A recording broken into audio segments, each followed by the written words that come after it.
Assalamualaikum warahmatullahi wabarakatuh.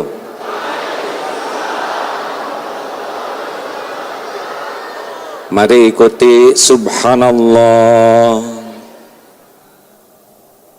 walhamdulillah wala ilaha illallah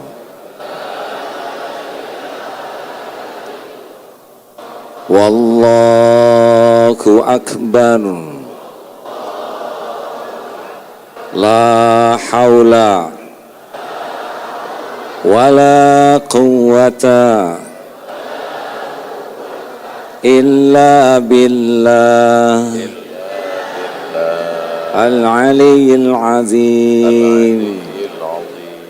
Allahumma salli wa sallim wa barik ala sayyidina Muhammadin wa ala alihi wa ashabihi ajma'in. Ya Allah, berkahi majlis ini ya Allah. Catatkan siapapun yang menyimak, yang hadir menjadi hamba yang Engkau ridhoi. Bukakan hati kami menerima kebenaran-Mu ya Allah. Tuntun kami agar dengan niat yang ikhlas, ilmu yang manfaat, amal yang Engkau terima. Taqabbal minna ya karim, innaka antas sami'ul alim. Amin ya rabbal alamin. Alhamdulillah hadirin sekalian. Kajian ini yang biasa dilakukan bulanan tahun-tahun yang lalu, hari ini Allah datangkan saudara kita Ustadz Abdul Somad. Semoga Allah menyayangi dan melindungi beliau selamanya. Amin. Terima kasih atas kehadiran Bapak Ibu. Acara ini sebelumnya diadakan persiapan untuk pembukaan Masjid Darut Tauhid di Barerang. Alhamdulillah. Pak Sekda, Pak Majelis Ulama, Masya Allah juga dari DKM. Alhamdulillah, terima kasih sudah memfasilitasi semua ini. Juga kawan-kawan semua, Masya Allah. Adek, boleh berdiri asal yang belakang tidak ada yang terhalangi ya. Syarat berdiri yang utama adalah jangan pernah membuat orang lain terhalangi. Silakan berdiri, catatannya yang belakang tidak boleh terhalangi. Setuju? Terima kasih Ustadz. Kenapa seperti yang Ustadz Abdul Somad ini oleh Allah ditakdirkan usianya lebih muda dari A. Ngomong-ngomong berapa usia sekarang Ustadz? 24 rasanya.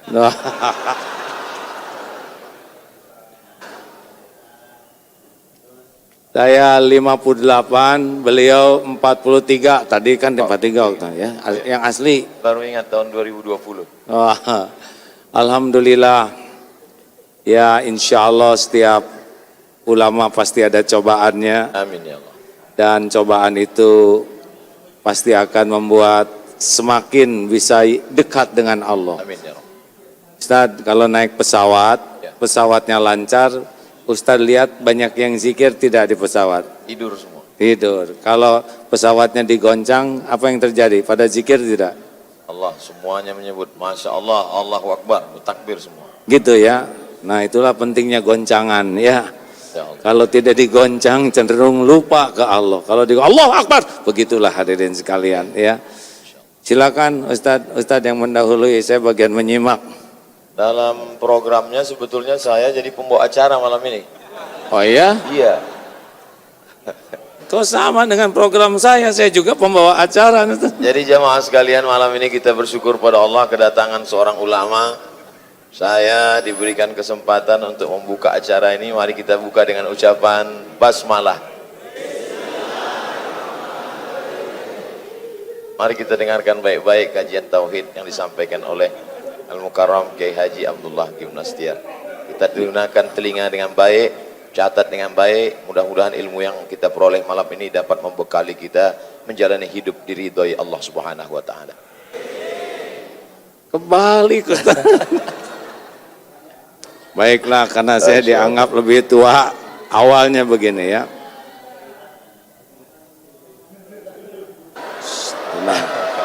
Hei, dengar. Jangan pernah berbicara sesuatu yang tidak ada manfaat. Tidak terdengar? Jangan banyak komentar ya. Setiap komentar pasti dicatat oleh Allah dan ada dipertanggungjawabkan. Bagaimana sekarang, jelas tidak?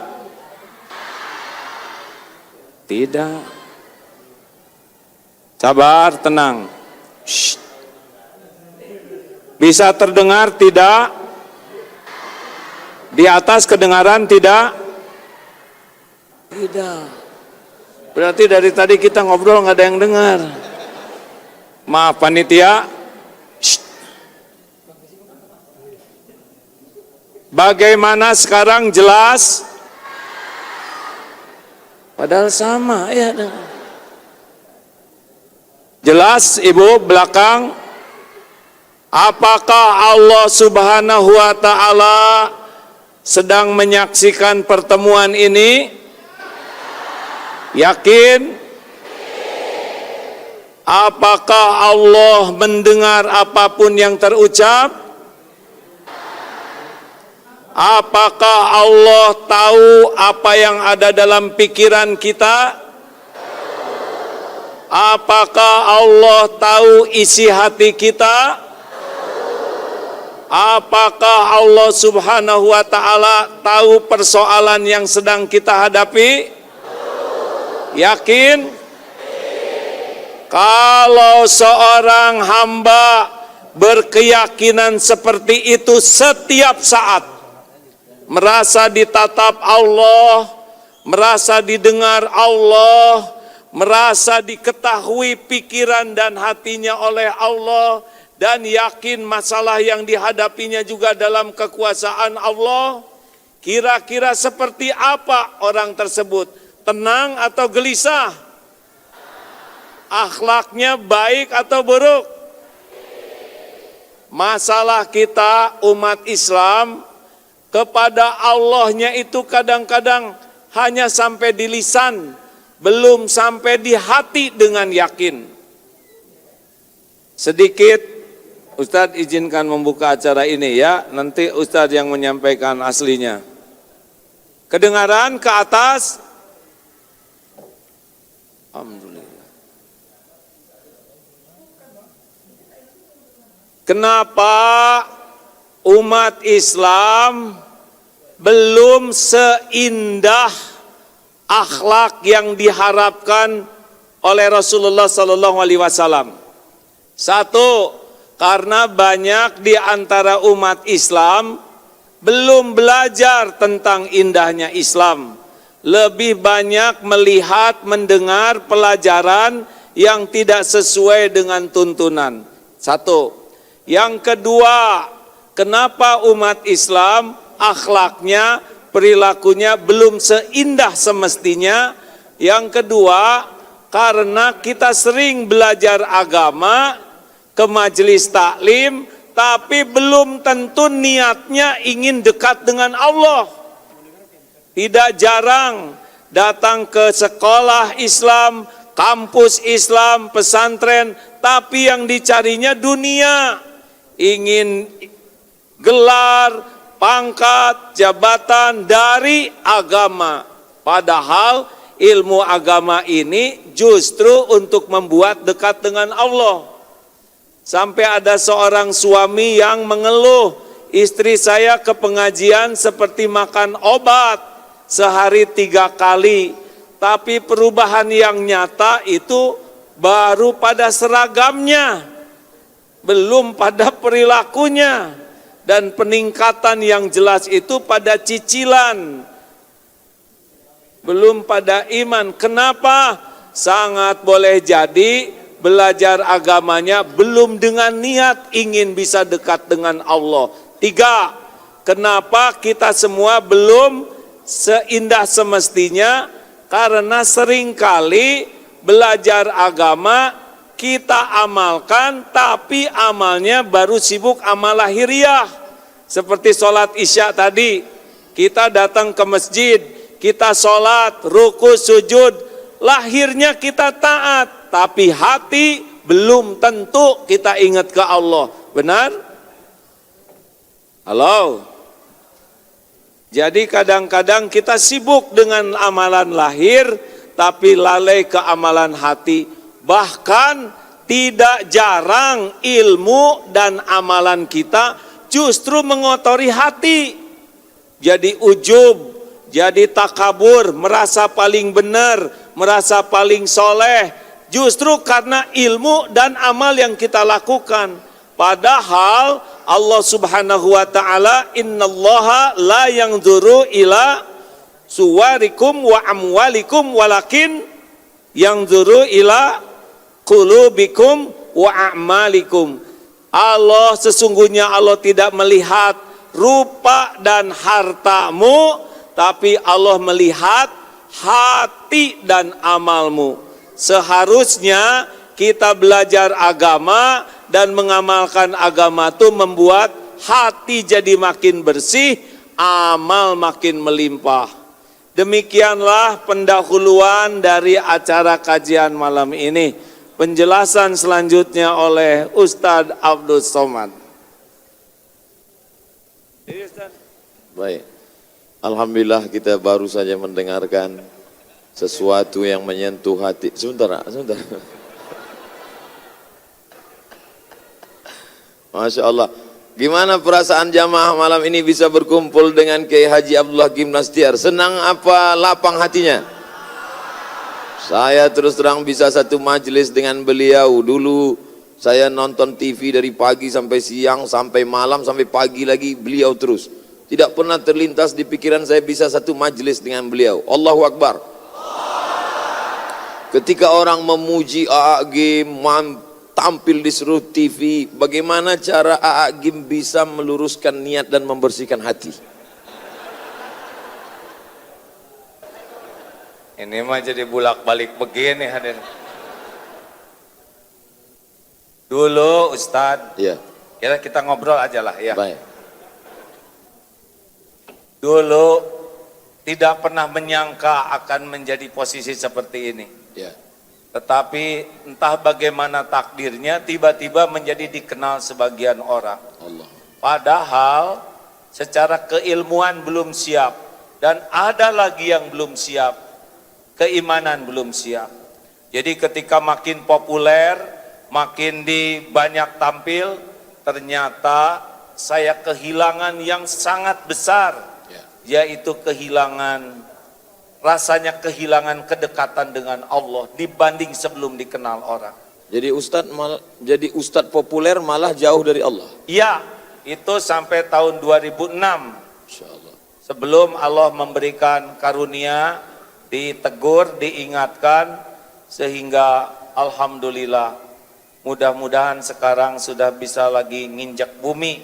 Kalau dulu jadi terbang kayak balon gas karena ketipu atau tidak siap dengan popularitas. Gitu Ustaz. Sekarang gimana Ustaz jadi orang populer, Han? Ini pas umur saya dulu, Pak. Saya dulu mulai diuji popularitas umur 39, 38, 39 mulai di TV. Ustaz sekarang lagi populer-populernya nih. Tapi saya mulai diuji umur 45, Ustaz 43, 2 tahun duluan Ustaz. Bagaimana mungkin orang yang berada di masjid yang semestinya mengingat Allah, yang mestinya berasa berhadapan dengan Allah, tapi justru melupakan Allah? Ini kan ujian luar biasa. Ya, memang kalau mulut mudah menyebut Allah, tapi hati belum tentu.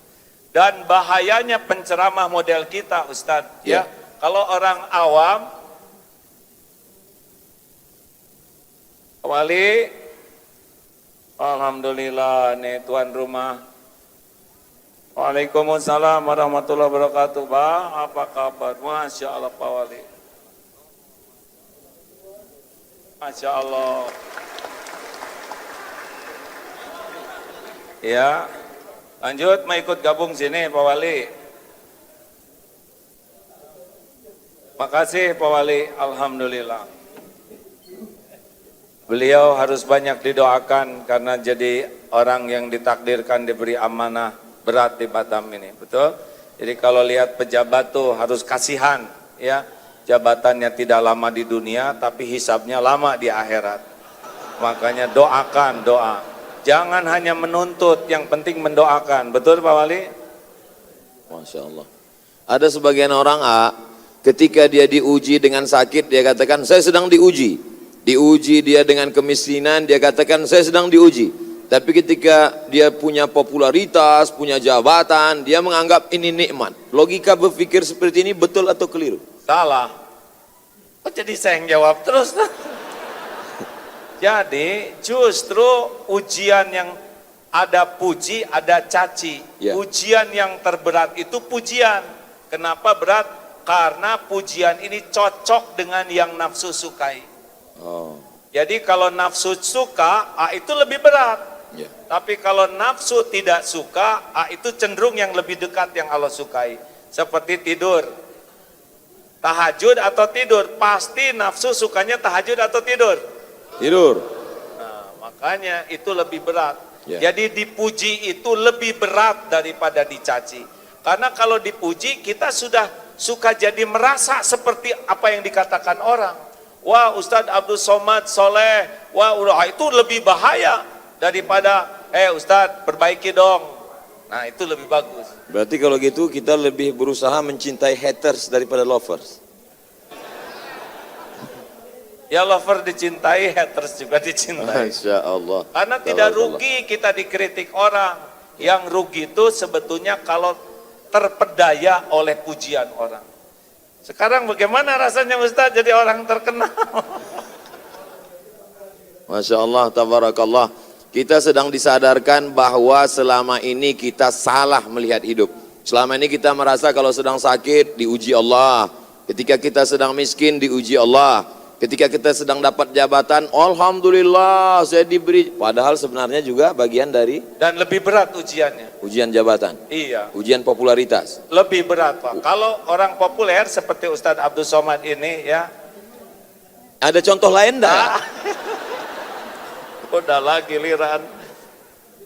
Kalau orang tidak dikenal, bikin kesalahan bisa dia sendiri Pak. Ya. Tapi kalau model orang hampir nyebut kita, model Ustadz yang terkenal ini, Ya. bikin satu aja kesalahan, Ya. ditiru orang banyak, udah nggak tahu gimana ngejar tobatnya itu. Dosa jariah. Iya, dan terus disampaikan, apalagi sekarang dengan seperti ini lebih sensitif lagi. Insya Allah. Makanya siapapun, dan orang terkenal itu bukan karena maunya orang, karena maunya Allah. Ujian, tidak usah ingin terkenal, dan kalau nggak ada takdirnya nggak akan pernah terkenal. Tapi yang udah ditakdirkan terkenal, harus obat habis-habisan, supaya tidak terpedaya oleh keterkenalannya. Gitu. Bagaimana memanage hati kita supaya kita tidak terpedaya oleh setan yang luar biasa? Jadi terbalik, ini tidak sesuai rencana saya. Rencana saya mau dengerin Ustadz ceramah. Saya sedang belajar ilmu tauhid.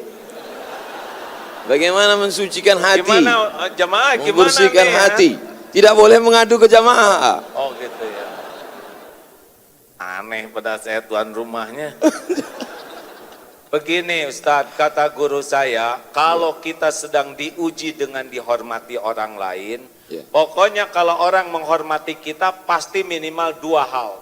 Satu, yang dipuji oleh orang itu pasti karunia Allah. Ya. Wah ini pintar, pasti karunia Allah. Ya. Wah ini hebat, pasti karunia Allah. Wah ini kaya, pasti karunia Allah. Pokoknya kalau orang muji kita, Ya. yang dipuji itu pasti pemberian Allah. Pemberian Itu Allah. yang pertama. Jadi kita harus tahu, oh ini yang dipuji pemberian Allah. Yang kedua, kenapa kita dipuji orang? Karena Allah menutupi aib, dosa, kejelekan dan kekurangan kita. Nah kata guru saya, kalau kita sedang dikagumi orang, dipuji orang, sibuk lihat apa yang Allah tutupi daripada sibuk menikmati pujian penghargaan orang. Masya Allah, tabarakallah. Jadi sebenarnya ketika kita sedang dimuliakan, diagungkan, dihormati, disanjung tinggi, sebetulnya bukan prestasi kita, tapi karena pemberian pinjaman Allah, dan Allah menutupi aib cacat kita. Benar, dan itu ujian lebih berat daripada nggak ada yang muji. Kenapa Allah tidak buka Itu semua karena sayang Allah kepada kita. Sayang Allah. Mungkin doa orang tua, mungkin kita pernah nolong seekor kucing, mungkin kita pernah ngasih minum burung, dan Allah suka dengan kebaikan kita yang kita tidak merasa hebat dengan kebaikan itu, tapi Allah suka. Biasanya orang bicara tentang masalah dunia ini, dia melihat yang di luar, ekonomi, politik, sosial, budaya. Tapi lebih mengajak kita untuk melihat ke dalam. Sebenarnya masalahnya ada di dalam hati kita. Mengapa? Lah kan jelas sekali Ustaz, innallaha la yanzuru ila suwarikum wa amwalikum walakin yanzuru ila qulubikum wa a'malikum. Allah tuh tidak lihat rupa dan harta, tapi Allah melihat hati dan amal. Ustaz maaf ya, mungkin Ustaz apa? Ustaz lebih hafal tentang dalil yang 3 dihisab pertama. Ya. Yang pertama mujahid, yang merasa berjuang sampai terbunuh di medan perang. Dan ketika dihisab ditampakkan nikmat, dia mengakuinya. Apa yang kau lakukan? Ya Allah, saya sudah berjuang sampai saya mati di medan perang. Saya lakukan lillahi ta'ala. Apa Allah menjawabnya? Kadzabta, dusta kamu, bohong kamu. Kamu berjuang karena ingin dianggap pemberani dan sudah engkau dapatkan ujian itu. Akhirnya dia diseret, tertelungkup, masuk ke dalam neraka. Bukan kurang perjuangannya, bukan kurang pengorbanannya, bukan kurang pengakuannya, yang kurang cuma satu. Hatinya lebih suka dipuji oleh manusia daripada kedudukan di sisi Allah. Walaupun dalam pandangan manusia dia seorang mujahid, mati jihad fisabilillah, berdarah-darah. Iya, tapi Allah kan tahu hati orang.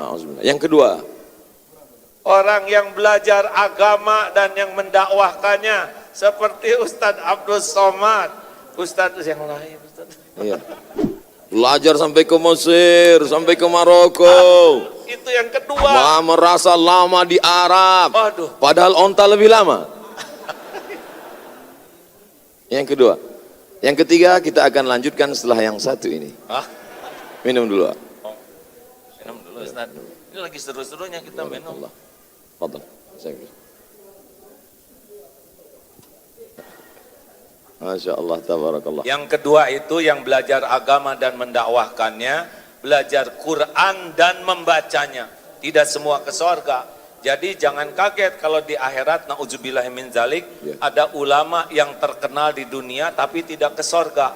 Ilmunya luas, dalilnya bagus, baca Qurannya fasih, hafal Quran, tapi ketika dihisab, kadzabta, dusta kamu. Kamu belajar agama dan dakwah karena ingin dianggap alim, dianggap ulama, dai, kondang, dan sudah engkau dapatkan di dunia, diseret tuh ke neraka. Engkau ingin dianggap qori dan sudah engkau dapatkan. Tidak kurang ilmunya, tidak kurang Qur'annya, yang kurang satu saja. Apanya Ustaz? Keikhlasan hati. Hatinya. Tulusan karena Allah. Jadi enggak cukup kita sibuk beramal kalau tidak mujahadah membersihkan hati. Dan cuma satu penyebabnya, dia senang dengan kedudukan di sisi manusia dengan menggunakan amalan akhirat. Itu yang membuat Allah marah. Mencari kedudukan dunia dengan berbagai macam bunga-bunga keindahannya justru dengan amal akhirat. Ya, itu yang membuat Allah. Padahal yang diinginkan Allah, tundukkan dunia untuk memperoleh akhirat. Iya, coba jelaskan itu Ustaz. Yang ketiga, ini saya sering cerita ini antara dunia dan akhirat ya. Mana yang kira-kira lebih tidak disukai Allah? Bu, akhwat, mana yang berbahaya bagi seorang wanita? Ingin kelihatan cantik atau ingin kelihatan solehah? Jangan ini aja ke sini, Ustaz.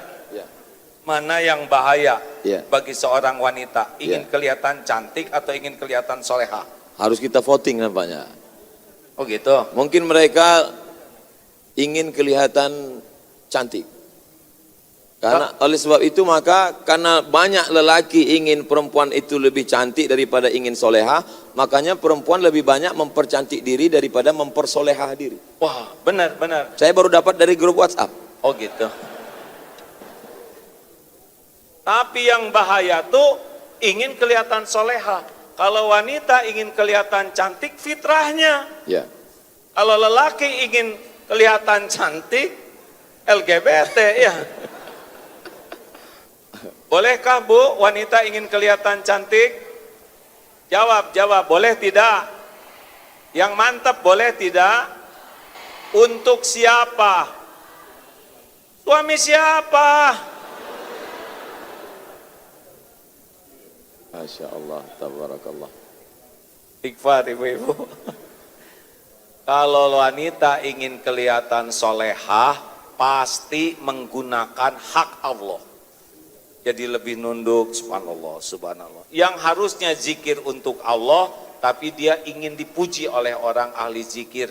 Dan itulah yang membuat Allah marah, karena dia menggunakan amalan hak Allah untuk cari pujian manusia. Itulah sebabnya ustadz, ulama, qori'ah berbahaya. Giliran ustadz, ya. Jelaskan ustadz, jangan nanya terus. Ketika sekarang orang berbicara tentang masalah ancaman-ancaman yang luar biasa, disintegrasi bangsa, kemudian bully pada ulama, kemudian dengan berbagai macam masalah. Sebetulnya masalah ini di luar atau masalah manusia ini di dalam? Gak ngerti Ustaz, kurang jelas pertanyaannya. Lebih bagus ini. Masalah manusia ini sebetulnya masalah ekstern di luar, masalah ekonomi, masalah sosial, masalah politik, atau dia sebetulnya punya masalah di dalam dengan hatinya kotor, dan bagaimana cara mensucikan tazkiyatun nafs, dan apa hubungannya dengan tauhid? Selalu mengkaji tentang masalah tauhid. Apa sebenarnya target dari tauhid? Saya belum pernah ditanya kayak gini terus-terusan hadis. Duduk bersama seorang yang lebih faham tentang masalah kehidupan. Ada ilmu yang tersurat, ada yang tertulis, tapi ada yang tersirat. Inna fi khalqis samawati, dalam penciptaan langit, tidak tersurat, tidak ada dalam tulisan, tidak dikatakan oleh ulama, tapi dia dapat ditangkap. Ittaqu firasatal mu'min, takutlah kamu pada firasat orang beriman. Fa innahu yanzuru binurillah, dia bukan memandang dengan matanya, tapi dia dengan memandang dengan pandangan Allah yang diberikan Allah pinjaman kepada dia.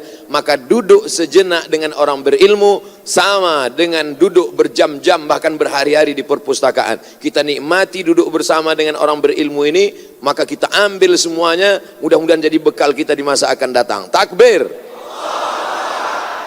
Semangat mereka. Kita dengarkan jawabannya.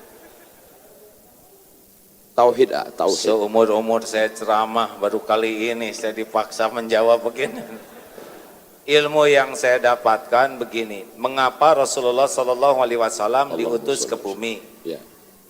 Innama bu'itstu liutammima makarimal akhlak. Sesungguhnya hamba diutus ke bumi hanyalah untuk menyempurnakan kemuliaan akhlak. Ya. Beliau bersimbah keringat, air mata, bahkan darah, agar kita semua memiliki akhlakul karimah. Karena semua masalah itu gara-gara akhlak yang buruk. Akhlak. Politik itu tidak ada masalah, tapi menjadi masalah kalau berpolitik dengan akhlak yang buruk. Ekonomi itu juga tidak masalah, tapi jadi masalah kalau akhlak buruk. Dalam rumah tangga juga yang jadi masalah itu adalah akhlak. Benar? Ada ikhwan yang belum nikah? Maaf, akhwat ada yang belum nikah? Coba dengar ini ya, akhwat khusus bagi yang belum nikah, yang udah terima apa adanya ya. Akhwat, maukah punya suami yang rupawan? Jawab. Sudah rupawan, pinter mau? Sudah rupawan, pinter, banyak uangnya mau? Tapi akhlaknya bejat mau? Jelas? Ada harapan untuk saudara-saudara ya, yang kurang rupawan, kurang pinter, kurang duit, asal akhlak mau, akhwat, betul? Coba ikhwan, maukah punya istri rupawan? Udah rupawan, pintar, udah pinter, banyak uangnya, tapi akhlaknya mulia. Dengar akhwat, suara terkeras bukan masalah rupa, tapi masalah akhlak, benar? Nah, akhlak itu menurut ilmu yang saya dapatkan pilarnya dua. Jadi kalau orang ingin berakhlak baik meniru Rasulullah, itu pilarnya dua. Satu, kepada pencipta, kepada Allah Subhanahu wa Ta'ala, benar bersih tauhidnya. La ilaha illallah, tiada ilah selain Allah.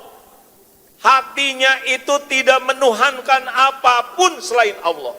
Tidak menuhankan harta, gelar, pangkat, jabatan, walaupun dia punya, tapi tidak ada lengket di hatinya terhadap dunia ini. Allah saja, mau dia jadi menteri, jadi gubernur, jadi wali kota, tidak ada masalah. Hatinya tuh, saya bukan hamba siapa-siapa selain hamba Allah. Buahnya dua, patuh dan pasrah. Cirinya juga dua, roja dan khaufnya kepada Allah. Itu tauhid. Nah, yang kedua, kaki yang kedua adalah kepada ciptaan. Ciptaan Allah.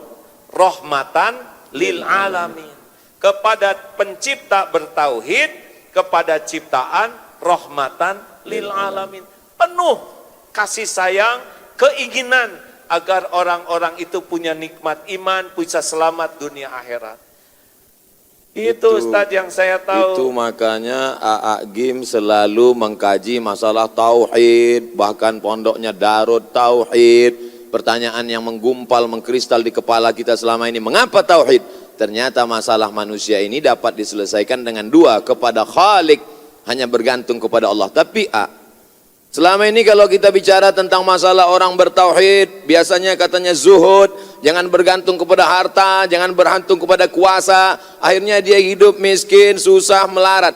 Tapi Agim ada yang unik, dia bicara tentang tauhid, bicara tentang zuhud, tapi dia kaya raya. Motornya gede. Bukan motor gede, itu motor sedang, sayanya kecil, jadi lebih kelihatan. Masya Allah. Bicara tentang masalah tauhid, orang selalu mengatakan kalau sudah tauhid kita murni, jangan lagi memandang kepada harta, tinggalkan ekonomi, tinggalkan. Tapi justru Agim tidak demikian. Tauhid tetap, tapi kita lihat kehidupannya baik, ekonominya mapan, kehidupannya bagaimana menyeimbangkan ini sehingga umat tidak tersesat dalam pemahaman yang keliru, memahami Islam. Jadi begini Ustadz, Ya. tidak menuhankan itu bukan berarti tidak punya. Kata kuncinya bukan berarti tidak menuhankan, berarti tidak punya. Iya, gini, kita punya harta tapi tidak menuhankan harta, itulah zuhud. Allah. Ada orang yang tidak punya harta tapi menuhankan harta, tetap saja dia walaupun bokeh tetap tidak bagus, itu yakinnya. Orang yang tidak punya harta tapi menuhankan harta, ingin punya harta padahal tidak punya harta, masuk nerakanya 2 kali berarti. Gak tahu juga Ustaz, itu urusan Allah. Tapi udah pasti menderita, karena setiap kali kita mengilahkan sesuatu selain Allah, Allah kan tahu isi hati kita, pasti Allah turunkan gelisah. Jadi kalau misalkan udah menyandar nih ya, udah ingin dipuji, ingin dihormati, ingin dikagumi ke makhluk, udah pasti Allah naruh di hati ini kegelisahan, kesengsaraan. Makanya kalau punya dunia nggak ada masalah, tapi jangan sampai menganggap dunia inilah penjamin hidup kita. Zuhud itu kan bukan tidak punya uang Ustadz. Ya. Orang yang zuhud itu mau punya 1000, 1.000.000, 1.000.000.000 sama. Karena dia lebih yakin dengan jaminan Allah daripada apa yang ada di tangannya. Itu zuhud. Bagaimana menguatkan keyakinan? Harus dilatih Ustadz. Cara melatihnya? Ya misalkan ini nanti ada sedekah ya. Ya. Jangan suka ragu-ragu, sedekah berapa? Gak usah dihitung-hitung. Ada Ya. sini, coba aja keluarin. Buka jam, keluarin. Cincin keluarin, pasti nyesel. Kenapa tidak dari dulu saya jadi dermawan gitu nyeselnya. Oh, jadi ini akan ada ujian. Ada sesudah ini biasa Ada. kan diuji ya. Masya Allah, mana kotaknya? Belum Ustaz, belum panas ini ya. Ya. Jadi seperti tukang parkir, banyak mobil, Ya. tidak sombong, ganti-ganti tidak takabur, Ya. diambil sampai habis tidak sakit hati. Ya, tidak ada rasa memiliki. Enggak ada. Bagaimana melepas rasa kepemilikan, rasa ketergantungan, rasa keterikatan dari dalam hati ya? Jadi saya gini yang ketempuhan ini hadirin. Jadi harus dengan riadah Ustaz. Ya. Tidak bisa ilmu ma'rifatullah ini hanya dengan belajar. Ya. Tapi harus ada mujahadah melepaskannya. Makanya seperti kalau saudara ragu terhadap uang, latih saja. Dia punya uang, potong 5%, sedekahkan. Lihat, jadi miskin tidak? Oh enggak juga. Potong 10%, jadi miskin tidak? Oh enggak. Potong 20%. Tuh lihat, Ustaz, udah lihat kan? Ya. Semuanya tegang, padahal baru rencana. Ya. Tadi 5% mereka masih senyum, 5%, 10%, 20%. Baru rencana pelit. Saya nih Ustaz ya, maaf ya. Kalau saat ini nih, tiba-tiba ada tamu, saya mau ngasih uang ke AA ya, boleh A? Ngasih ke saya misalkan sekarang 20 miliar. Bro aja gini. Udah nggak ribet Pak. Saya bagi 10 miliar untuk ikhwan, 10 miliar untuk akhwat. Sok bagikan. Gitu Ustaz. Namanya juga ngelamun, masa pelit ya kan? Betul. Kita mah ngelamun aja pelit Ustaz. Apalagi nggak ngelamun. Suatu ketika saya sedang pergi umroh, lalu kemudian saya melihat ada cincin yang sangat cantik. Saya sangat suka. Lalu saya beli, lalu saya pakai, lalu saya menikmati. Hati saya mulai tergantung, karena kalau dia pergi pasti saya akan kehilangan. Sampai akhirnya saya suatu tempat ceramah, ada bapak-bapak mengatakan, cincin Ustadz cantik, saya suka, boleh enggak untuk saya? Lalu kemudian saya berikan kepada dia. Saya ingin mempraktekkan ceramah dulu waktu di Darut Tauhid. Jangan ada keterikatan. Saya ingin lepaskan itu, cincin ini saya lepaskan. Saya amalkan ceramah saya tidak ada keterikatan dengan cincin ini. Menyesal saya. Ini ada cincin yang lebih bagus ya enggak? Ceritanya belum selesai. Oh iya, iya. Begitu saya berikan, saya menyesal dalam hati saya. Ini gara-gara mengamalkan ilmu game ini. Jangan ada keterikatan, lepaskan semuanya. Saya lepaskan satu cincin. 2 hari setelah itu saya ceramah di Makassar. Datang bupati, tidak boleh sebut nama, menjaga kode etik jurnalistik. Dia lepaskan cincin yang dia sayangi, yang lebih mahal yang dari saya punya. Inilah dia sekarang. Masya Allah, Alhamdulillah, Allahu Akbar. Yakin kan? Memang ajaran ini luar biasa. Saya Masya dulu Allah, dilatih guru saya begitu Pak. Pokoknya berikan, sekarang udah nggak riadoh lagi ya, saudara jangan mengharap-harap apa-apa ya. Ya. Makanya saya nggak begitu bawa apa-apa, takut diminta. Dulu sama Ustadz, Ya. punya cincin ada lafaz Allah, bagus, kata guru, kasihkan. Sampai dulu sekali, baju itu sampai tinggal 1 Ustadz, baju untuk ceramah. Ya. Nah malam minggu itu saya ingat ceramah di Jatinangor. Ya. Jatuh karena ceramahnya di kampung. Tes, kedengaran Bu? Jelas?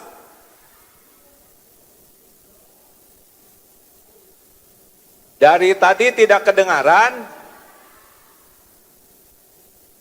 Yang sebelahnya gini, yang sebelahnya gini, gimana? Jelas sekarang? Ya memang hidup tidak mungkin memuaskan setiap orang. Nah hadirin, saya ingat tuh Ustadz, Ya. pada subuh, waktu itu saya masih tinggal dengan orang tua. Ya. Sedih karena pagi harus ceramah, tapi baju tidak ada karena yang semalam kotor. Ya Allah, saya sudah berusaha ngamalkan perintah guru saya, dan sekarang saya nggak punya baju ganti untuk ceramah. Masya Allah tuh pada subuh, Ya. datang tuh tamu bawa baju batik 2 seperti ini, safari. Belum pernah saya punya baju batik. Tolong pakai ini. Saya beli, tapi kekecilan, mungkin dia cocok 2 sekaligus tuh. Alhamdulillah, Allah ilhamkan beli, tapi dibikin kekecilan sehingga ngepasnya buat saya.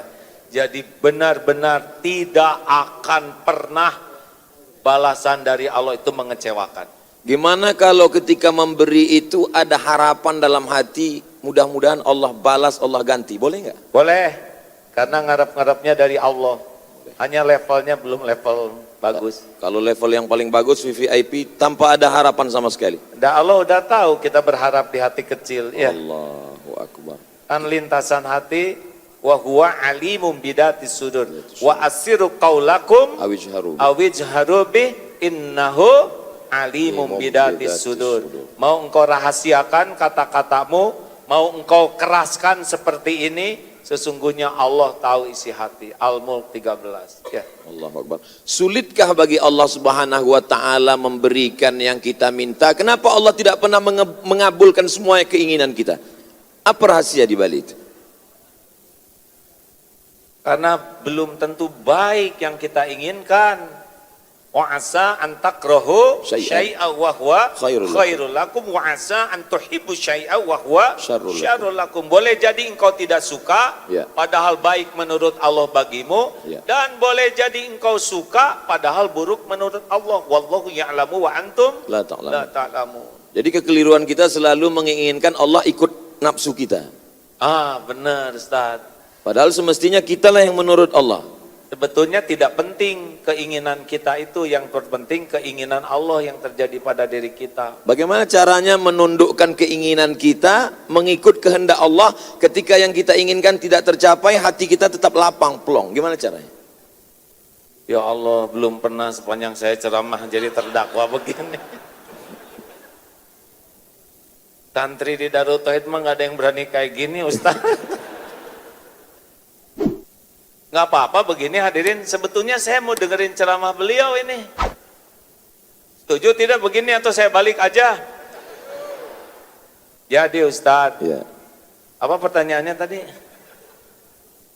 Selalunya kita menginginkan Allah mengabulkan keinginan kita. Ketika Allah tidak memberi apa yang kita inginkan, lalu kita merasa sempit, sulit, marah.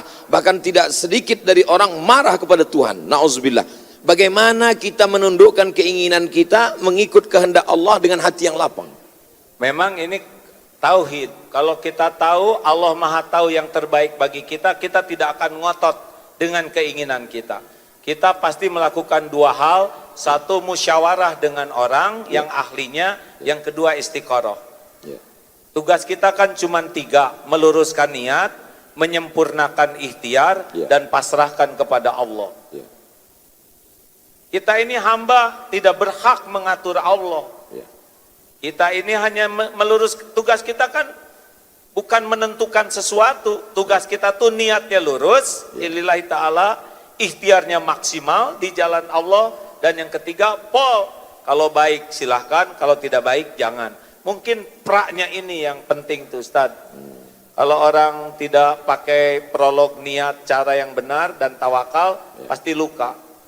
Ini kan prinsip luka di hati itu kan karena melekat. Seperti perangko melekat di amplop, ketika dicopot robek dia.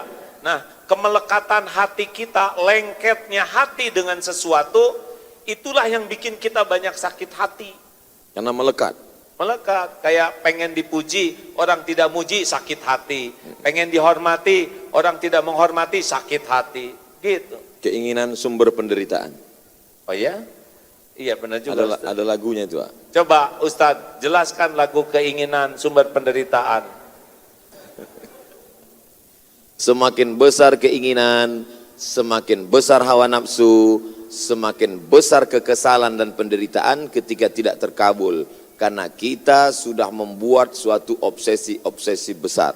Tapi kalau kita lihat hadis Nabi SAW, Nabi berkata, saat aku lihat percikan batu pertama, kamu akan membebaskan Rom. Saat aku lihat percikan batu pertama ketika menggali khandak parit, ketika berbenturan pacul besi itu dengan batu, aku melihat cahaya, kamu akan membebaskan Yaman, kamu akan membebaskan Syam, kamu akan membebaskan Rom. Apa beda obsesi keinginan dengan cita-cita? Karena Nabi mengajarkan kita punya cita-cita tinggi. Ada dalilnya, ihris ala ma yanfa'uk wasta'in billah wala ta'zaz. Yang lanjutan dari Al-Mu'minul Qawi. Ya, ahabbu ilallah minal mu'min. Ya, Al-Mu'minul Qawi khairun wa ahabbu ilallah minal mu'mini dhaif wa fi kullin khairun. Mukmin yang kuat lebih baik dan lebih dicintai Allah daripada mukmin yang lemah, walau pada keduanya ada kebaikan. Ihris ala ma yanfa'uk, bersungguh-sungguhlah, antusiaslah, semangatlah dengan apa yang bermanfaat bagimu. Ada lanjutannya, wasta'in billah, minta tolong ke Allah, wala ta'jaz, dan janganlah kamu bersikap lemah. Jadi kata kuncinya adalah bermanfaat atau tidak bermanfaat, dan minta tolongnya kepada Allah. Silakan punya cita-citi setinggi bintang di langit, tapi jangan pernah lepas dua, bermanfaat atau tidak bermanfaat. Cita-cita ingin jadi gubernur boleh apa enggak? Oleh. Bukan obsesi, bukan menurut hawa nafsu. Tergantung dalam bayangannya gubernur itu apa. Bahkan cita-cita jadi ulama juga harus dipertanyakan. Ya. Kamu ingin jadi apa? Saya pengen jadi ulama. Kenapa? Karena ulama itu keren, dihormati orang, ulangnya dapat amplop. Dunia itu bukan pengen akhirat. Nah kalau gitu ulamanya itu dunia, itu nggak boleh. Dia pengen jadi ulama versi itu. Kalau saya ingin jadi ulama, kenapa? Karena saya ingin punya hati yang takut ke Allah. Bagus.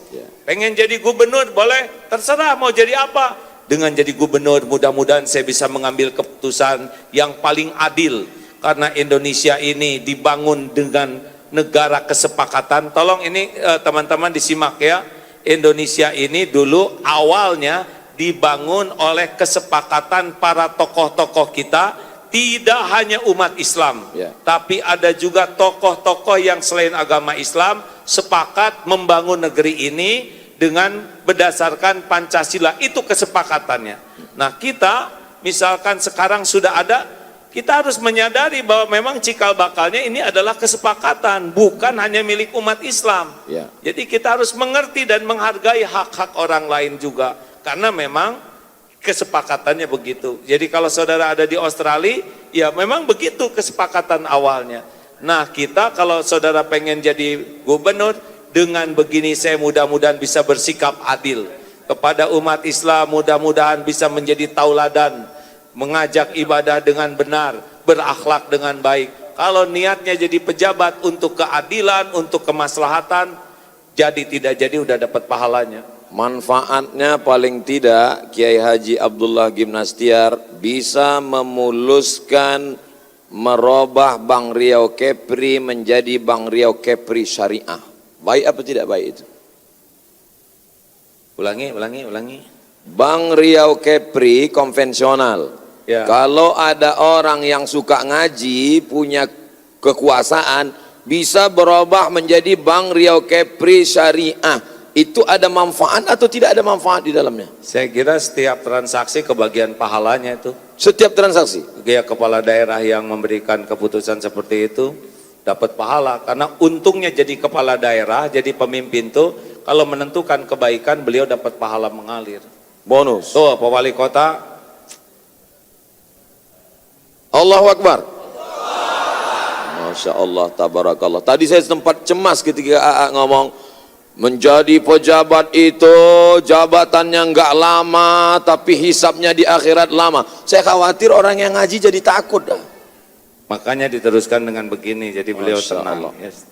Pak Wali sekarang lebih senyum sesudah mendengar barusan pahalanya. Masya Allah, tabarakallah. Jadi kita kalau lihat pemimpin, hadirin, kalau tinggal satu doa nih ya, yang harus kita minta doa buat siapa nih? Doakan pemimpin. Andai doa itu cuma satu saja? Iya. Kenapa enggak minta doa untuk kita supaya jadi istiqomah? Iya itu juga. Jangan bikin saya dalam posisi sulit.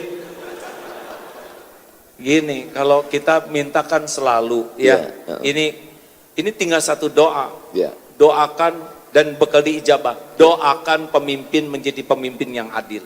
Karena kalau adil banyak orang yang dapat merasakan manfaat. Allahu Akbar. Allah marzuqna imaman adila, berikan kami pemimpin yang adil dan amanah. Amin ya Allah, amin ya rabbal alamin. Kenapa AA nggak mau jadi pemimpin? Saya pemimpin. Iya. Pemimpin rumah tangga. Gubernur Jawa Barat. Udahlah bagi-bagi tugas, jangan memojokkan saya begitu. Enggak lah. Ada bagian. Jadi kan jikalau suatu urusan diserahkan kepada yang bukan ahlinya, fantazirus sa'ah. Tunggulah kehancuran. Tunggulah kehancuran. Saya kan ngukur hadirin. Atau enggak mau jadi gubernur karena mau jadi presiden? Kalau mau mah nggak mau. Masya Enggak Allah, lah. tabarakallah. Tidak, alhamdulillah. Jadi saya sudah ngobrol dengan Pak Aher, gubernur waktu itu. Ya. Seperti apa sih kehidupan gubernur? Ya. Apa tanggung jawab? Itu saya kontak dengan beberapa gubernur lain. Ya. Oh ternyata saya merasa, oh ini bukan bagian dari hidup saya seperti ini. Ya. Intinya apapun jabatan, apapun profesi, semuanya dua. Pertama, bermanfaat buat orang banyak. Yang kedua, minta tolong kepada Allah. Ya, kalau merujuk ke dalil tadi, ihris Alama yang fauka wasta'in billah. wala ta'zaz, La dan ta'zaz. janganlah kamu bersikap lemah. Apa saran nasihat AA Gim, Kiai Haji Abdullah Gim Nastiar buat anak-anak muda? Saat ini anak muda ini luar biasa, apalagi kita tinggal di provinsi dengan pulau-pulau terluar, narkoba, semuanya sampai ke sini duluan. Narkoba mampir ke sini duluan, LGBT juga mampir duluan, Corona mampir juga duluan. Apa sarana untuk anak-anak muda sekarang? Kalau saya memikirkan negeri ini, Ya. maka yang harus ada dalam pikiran kita adalah generasi muda. Karena generasi muda sekarang akan jadi para pemimpin di masa yang akan datang. Allahu Akbar. Kalau kita sedih, misalkan ada ketidakjujuran di beberapa tempat, Ya. maka pastikan kita keluarga jadi orang jujur. Ya. Kalau lihat perpecahan di masyarakat, misalkan ada kecebong dan kampret, kita jadikan kecepret. Ya, sudah selesai itu gitu-gituan. Ya, makan energi, betul tidak? Betul. Jadi kalau saya boleh pesan ke generasi muda, ya, satu, jangan pernah jauh dari ilmu agama. Allah. Karena Rasulullah bersabda, man yuridillahu bihi Khairan. khairan yufaqihu fiddin. Barang siapa yang dikehendaki Allah kebaikan baginya, Ya. Allah pahamkan agama. Ya. Cuma seperti tadi, belajar agamanya tuh betul-betul dengan niat untuk dekat dengan Allah dan manfaat untuk makhluk-makhluk Allah. Jangan sampai belajar agama untuk kepentingan nafsu. Bisa itu hadirin, ya.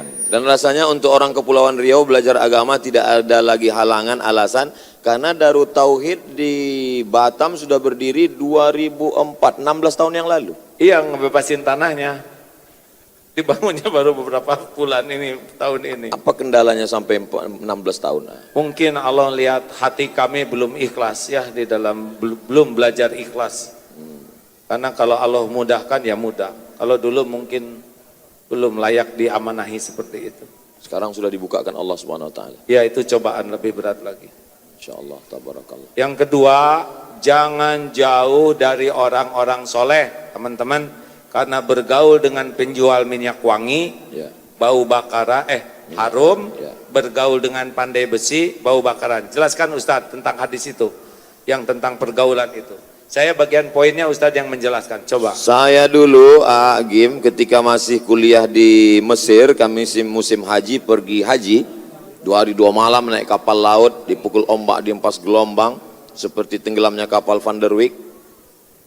Setelah sampai di Makkah, itu teringat yang ceritakan tentang minyak wangi. Memang kami senang sekali berteman dekat dengan tukang minyak wangi, karena dapat parfum gratis.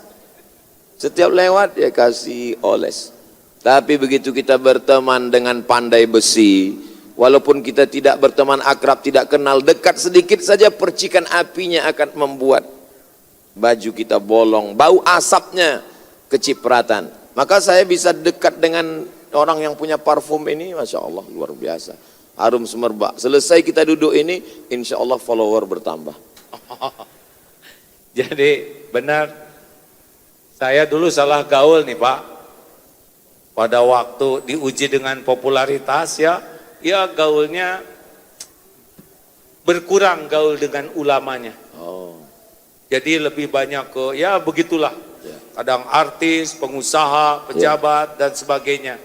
Sehingga gayanya jadi berbeda gayanya. Waktu itu nih ya, waktu saya merasa kesalahan saya dalam ujian popularitas dulu. Ya. Salah gaul, tetapi ketika sudah mulai banyak bergaul dengan ulama, orang-orang soleh, dan duafa, nih, saudara-saudara kita yang memiliki kekhususan, itu jauh lebih melembutkan hati. 3, jangan pernah jauh dari masjid. Ya. Karena bergaul, datang ke rumah orang baik. Tadi kita ke rumah siapa Pak? Beliau, saya dijamu di rumah orang baik, dijamu. Ya. Apalagi datang ke rumah Allah yang maha baik, Allahu Akbar. dijamu. Masya Allah, jangan pernah jauh dari masjid. Ciri orang Islam, sholat Jumat. Ciri lelaki Islam, ciri lelaki beriman, sholat subuh jamaah. Ciri lelaki solehah, ciri lelaki soleha apa? Sholatnya di rumah terus. Maka jadilah laki-laki sejati, men. Masya Allah. Nah itu aja, Ustaz. Hari ini kita sedang berhadapan dengan dunia global, segala yang ada di luar masuk ke kepala anak-anak muda kita tanpa filter. Dengan 3 pesan AA, jangan tinggalkan majelis ilmu, jangan pernah meninggalkan duduk bersama ulama, jangan pernah meninggalkan masjid. Tapi ada sebagian orang berpikir, kalau kita duduk dengan orang baik, dia kan memang sudah baik. Kenapa kita tidak duduk dengan artis supaya kita bisa mempengaruhi? Kenapa kita tidak duduk dengan pejabat supaya kita bisa mempengaruhi? Bukankah Agim dengan duduknya dengan artis, dengan pejabat justru mempengaruhi, mewarnai? Masalahnya dulu iman saya belum kuat, jadi saya yang terwarnai. Ukur dulu diri kita ini tape atau ragi.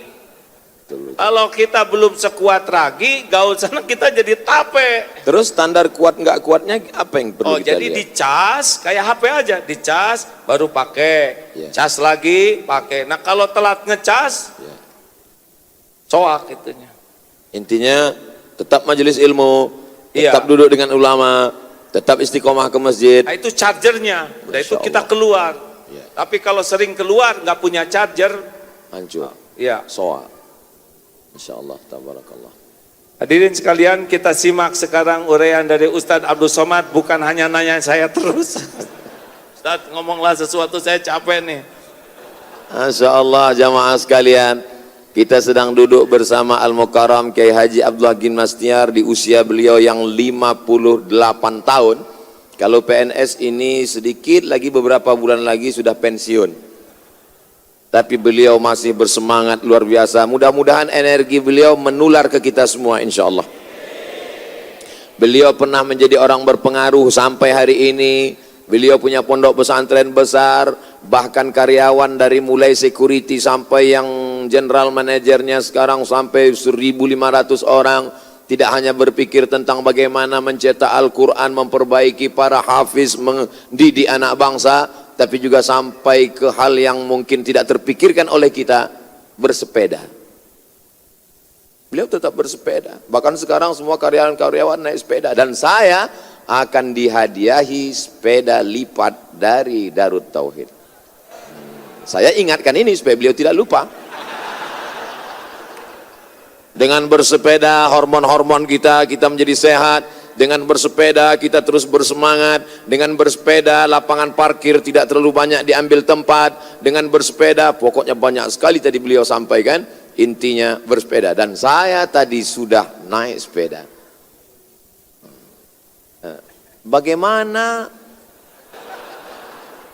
kesehatan fisik di zaman sekarang, bagaimana AA bisa menjaga kesehatan fisik sehingga hampir tidak terlintas di pikiran orang 58 tahun, seperti 1828 saja. Apa tipsnya? Apa yang membuat kita bersemangat dan sehat?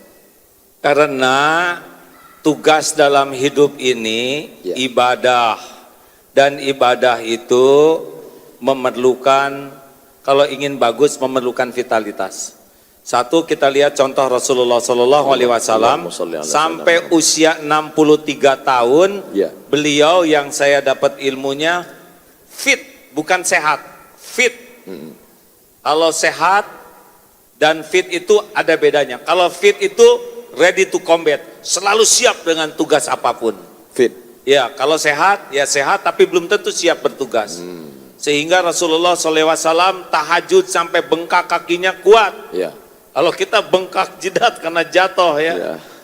Hadirin, dan Rasulullah SAW dengan kekuatan fisiknya itu manfaatnya jadi optimal. Ya.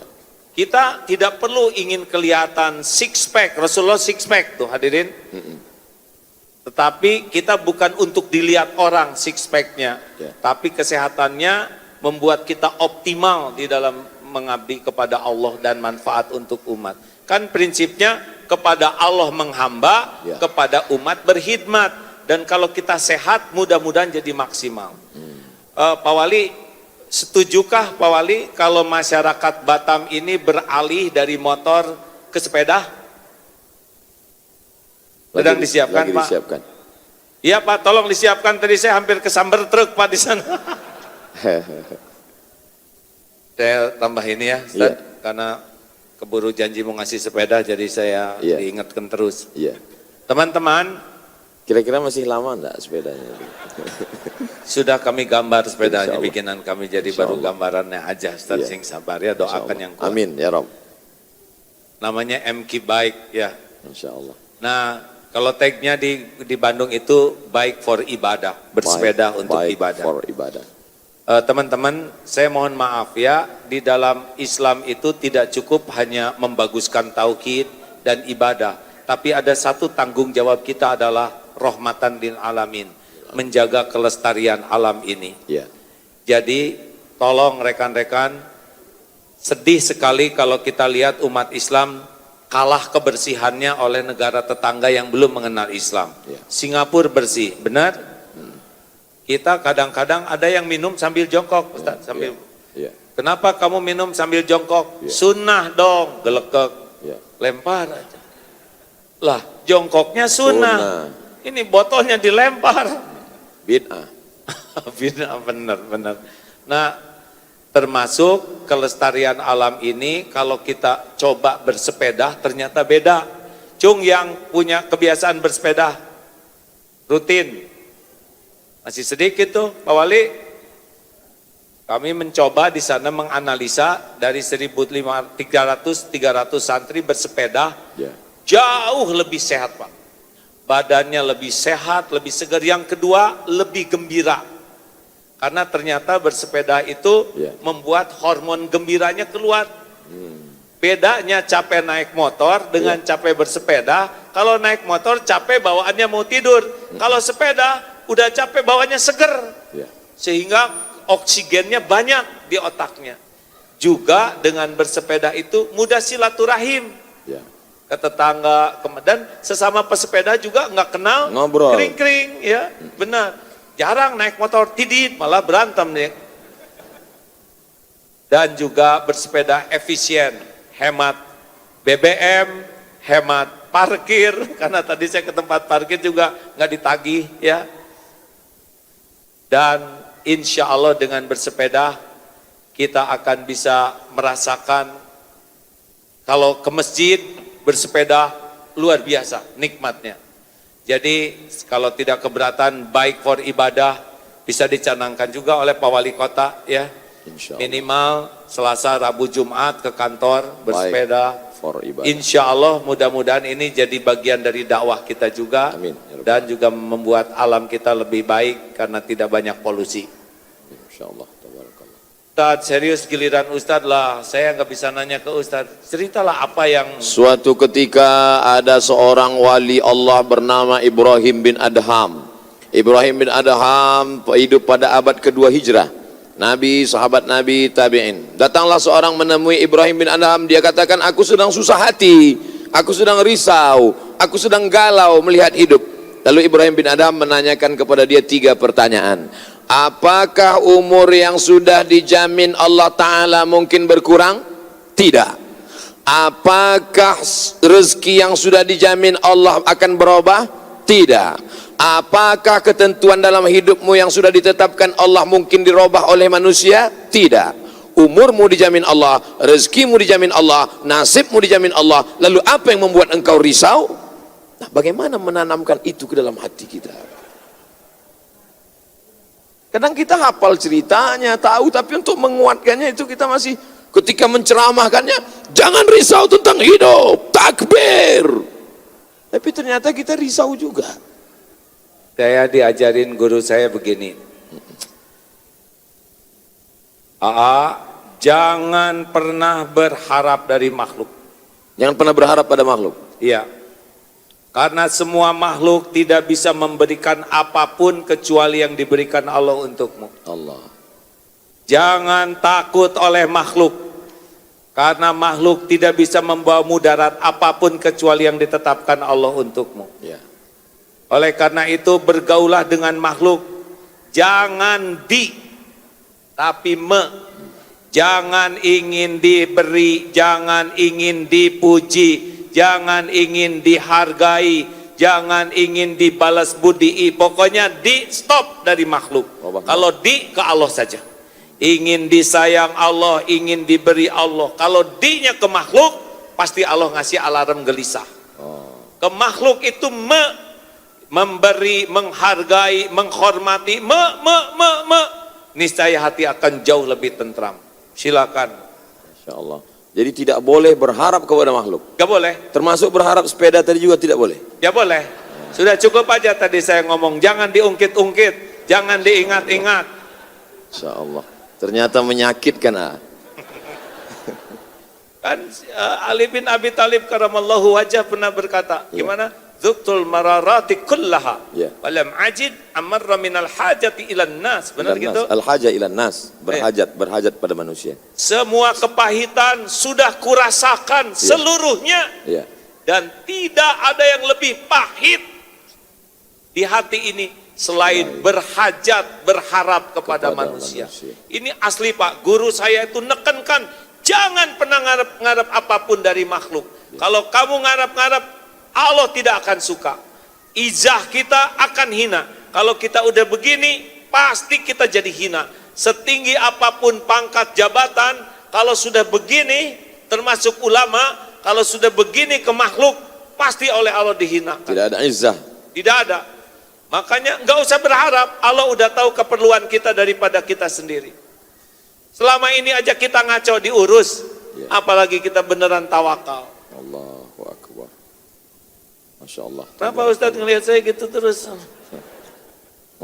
Memandang wajah ulama itu adalah ibadah. Saya juga lagi mandang Ustadz. Masya Allah. Tabarakallah. Apakah pertemuan kita ini juga diatur oleh Allah? Pasti.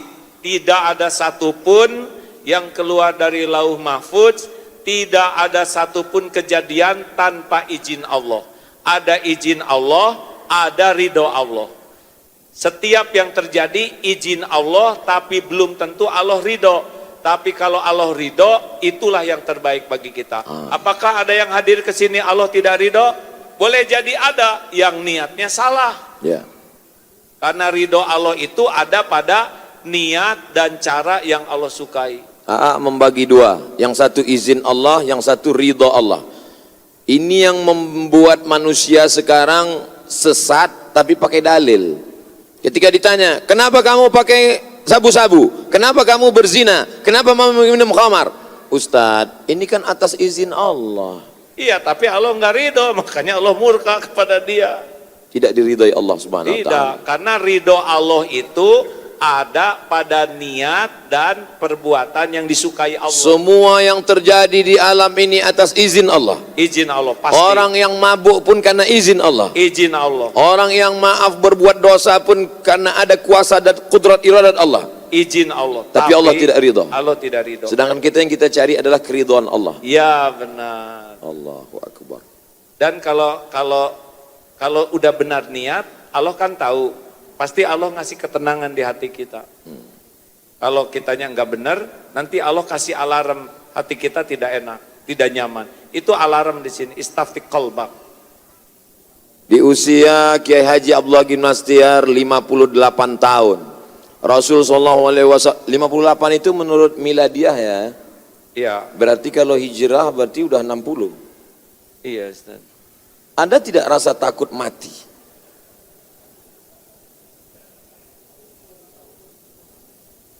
Itu yang saya pikirkan terus, Ustaz.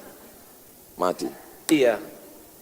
Lebih banyak ingat siap matinya daripada siap hidupnya. Apa yang AA sedihkan kalau mati? Ya, saya takut belum cukup bekal pulang jumpa dengan Allah. Udah suara AA udah berubah ke, kita tinggalkan cerita mati, kita cerita tentang hidup. Kalau AA diberikan umur lebih panjang, apa yang akan AA lakukan? Obsesi apa yang belum tercapai? Cita-cita apa yang akan teruskan? Seumur-umur baru saya mengalami kayak gini. Insya Allah. Kalau saya diberi umur panjang, Ya. satu, saya ingin betul-betul tobat, ya, sehingga tidak tersisa lagi dosa-dosa kecuali Allah ampuni. Karena saya tahu tidak ada yang mengancam Abdullah Gimnastiar selain dosanya sendiri. Saya tidak pernah merasa terancam oleh apapun siapapun selain oleh dosa aib yang selama ini saya lakukan, dan itu harus betul-betul. Dalam beberapa pertemuan AA selalu cerita tentang dosa, dosa, dosa. Lama-lama saya berpikir, dosa apa? Korupsi nggak ada kesempatan. Pacaran tidak mungkin. Dosa apa? Nabi SAW, wallahi demi Allah inilah astaghfiru ila rabbi, aku beristighfar kepada Allah wa atubu ilaih, bertaubat kepada Allah mi'ata marrah, 100 kali sehari malam. Nabi juga bercerita tentang dosa. Bercerita tentang dosa. Dosa apa? Dosa terbesar yang membuat Allah murka sekali adalah inna syirka ladzulmun azim.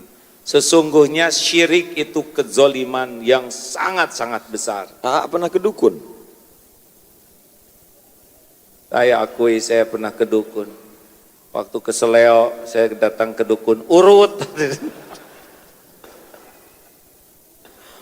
Jadi syirik itu ada tingkatan-tingkatannya. Mungkin untuk orang tertentu musyriknya itu nyembah berhala. Ya. Tetapi makin lama Allah makin tahu nih kalau kita dikasih ilmu, berharap dari makhluk aja itu sudah berbahaya. Jadi yang maksud dosa itu bukan minum khamar, bukan pakai sabu, bukan korupsi, bukan zina, tapi berharap kepada makhluk juga sudah masuk dalam kategori syirik. Yang saya harapkan hati saya benar-benar bersih dari bersandar ke siapapun selain Allah. Itu makna tauhid yang maksudkan. Kalau kata guru saya begitu. Jadi istighfar atas istighfar, misalkan astagfirullah, astagfirullah. Tapi pada waktu istighfar kita tidak merasa lagi tobat, itu pun harus kita istighfari. Allah. Sholat atau ada yang minta-minta atau orang kesulitan, Allah sudah perlihatkan di depan kita. Kita mampu, tapi kita lewat saja tidak nolong, itu harus kita istighfari. Karena Allah sudah mendatangkan dia ke depan kita, dan Allah sudah memampukan kita nolong, tapi tidak. Yang membuat dia datang lewat di depan kita, Allah. Pasti Allah lah. Dan saat itu Allah sedang menguji kita dan kita menganggap itu bukan apa-apa. Ya. Dan itu menganggap sebagai dosa. Iyalah, itu kan Allah memberikan ladang amal, tapi kita tidak mengamalkan. Tapi orang kan biasa melihat itu sesuatu biasa aja. Ngapain nanti lewat sini, banyak jalan yang lain. Gimana kita bisa melihat halus? Ada seorang melihat dengan mata, tapi ada orang melihat dengan mikroskop. Sehingga dia melihat sesuatu yang tidak nampak dilihat orang, dia melihat. Bagaimana supaya kita halus melihat yang bukan dosa pada pandangan orang awam, tapi dosa bagi kita. Menurut pandangan ulama tasawuf, hasanatul abrar sayyiatul muqarrabin. Yang menurut orang awam biasa itu biasa, tapi bagian orang yang dekat pada Allah itu sudah dianggap sebagai dosa. Bagaimana kita bisa sampai ke level itu? Gak tahu ya. Saya kan belum masuk ke level itu. Tapi sudah beristighfar melihat itu. Jadi suruh guru saya. Allahu Akbar. Gini, di dunia ini tidak ada yang kebetulan. Ya. Kita bertemu dengan orang yang menghina misalkan. Itu kan dengan izin Allah juga. Kenapa sih ada orang yang menghina? Ya Allah menunjukkan kepada kita bahwa penghinaan orang kepada kita itu lebih sederhana dibanding kehinaan kita yang ditutupi oleh Allah. Jadi kalau kita dihina tuh kita syukur, karena penghinaan orang cetek sekali dibanding kehinaan kita yang asli.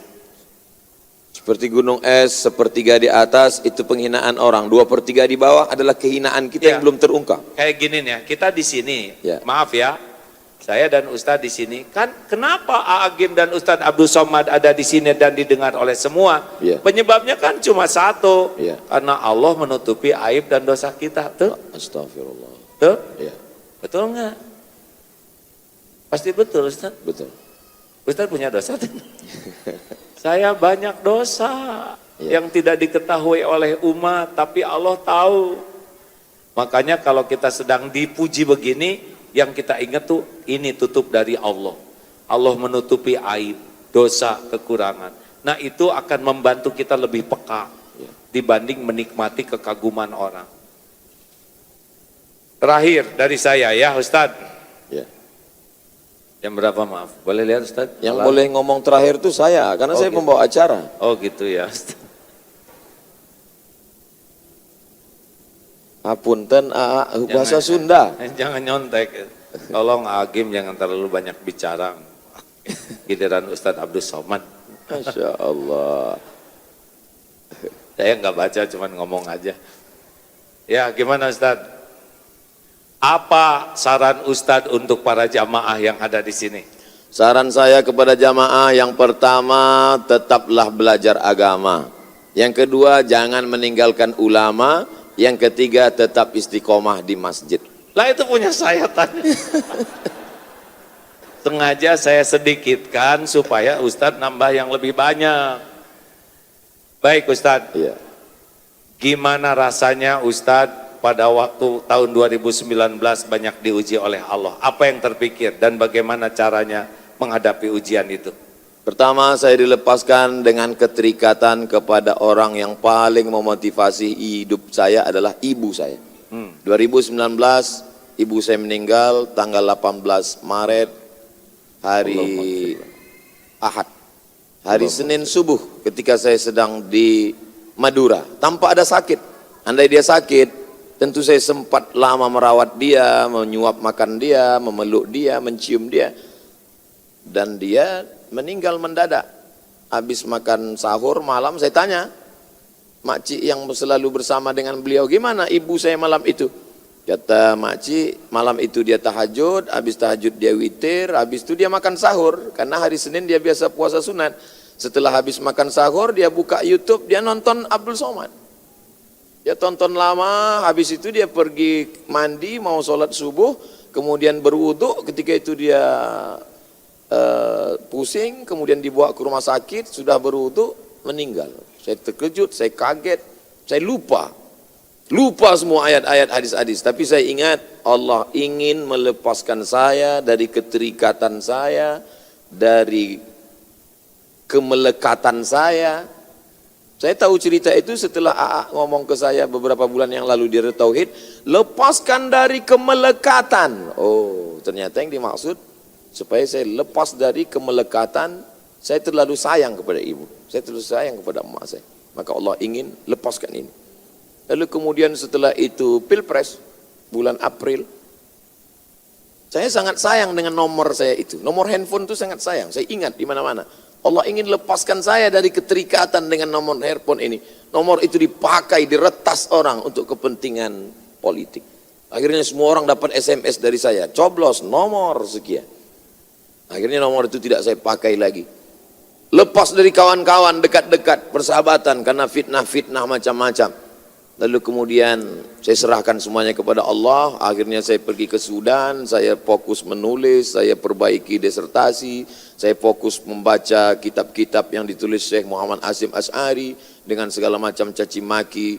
Allah ingin menunjukkan pada saya orang yang menang punya banyak kawan, orang yang terpuruk dan kalah dia punya teman sejati.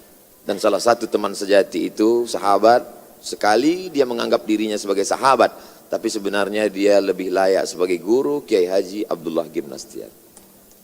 Saya lagi. Allahu Akbar. Sebetulnya saya paling sering buka YouTube beliau, ya enggak? karena banyak ilmu yang belum saya tahu dan beliau menyampaikannya.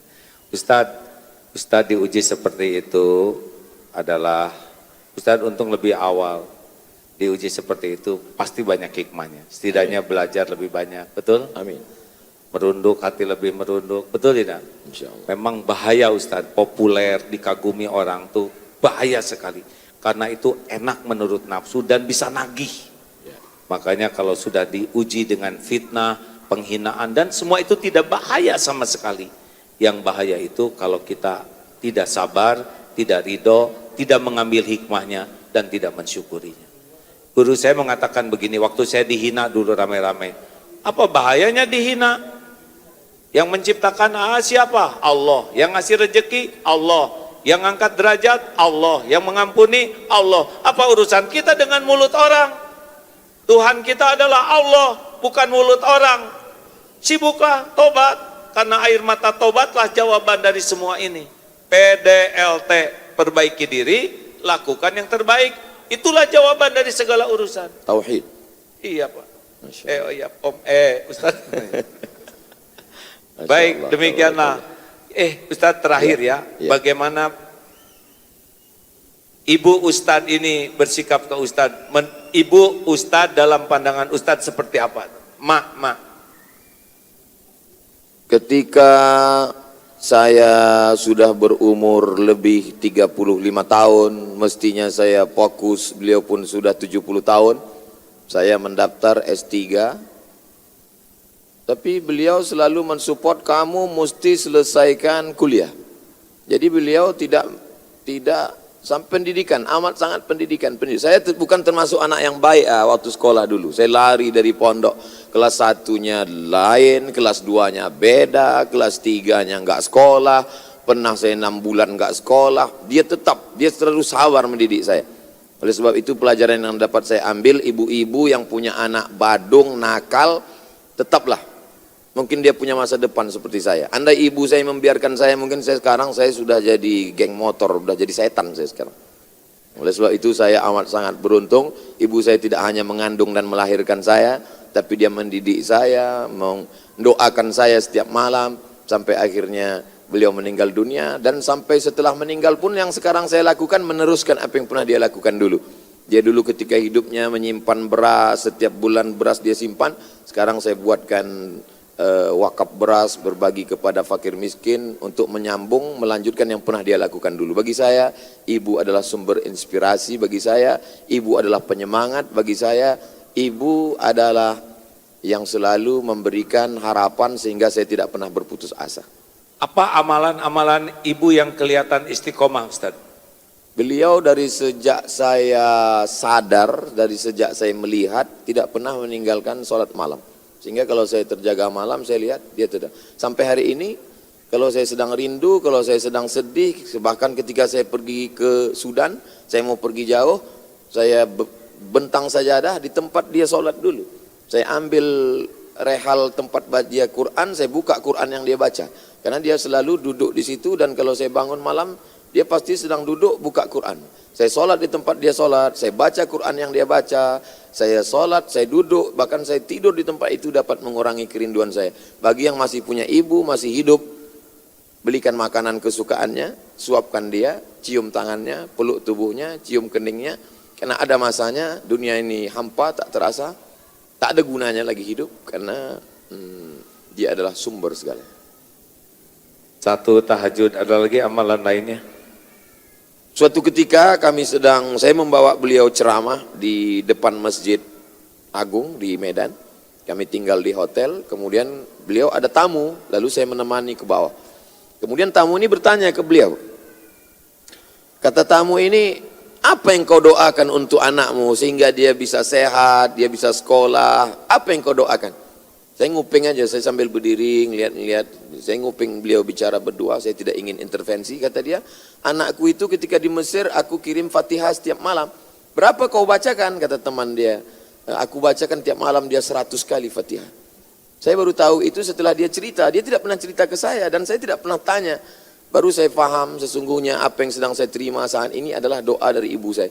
Maka ketika dia meninggal dunia, saya pikir keberuntungan hidup saya sudah selesai. Tapi saya pikir Allah masih sayang, doa-doa dia yang lama masih ada yang tersisa sehingga Allah masih kabulkan, Allah masih buat saya sehat, Allah masih kasih saya hidup, Allah masih berikan keberkahan untuk saya. Kalau ingin hidup kita berkah, sayangilah ibu, ayah juga, jangan pernah lupakan kebaikan mereka. Masya Allah, tahajud, doa yang tidak pernah terputus. Beras, gimana tentang beras Ibu? Beliau selalu mengeluhkan uang belanja yang kau kasih itu, beliau ada kebun sawit, tapi saya tetap berikan belanja.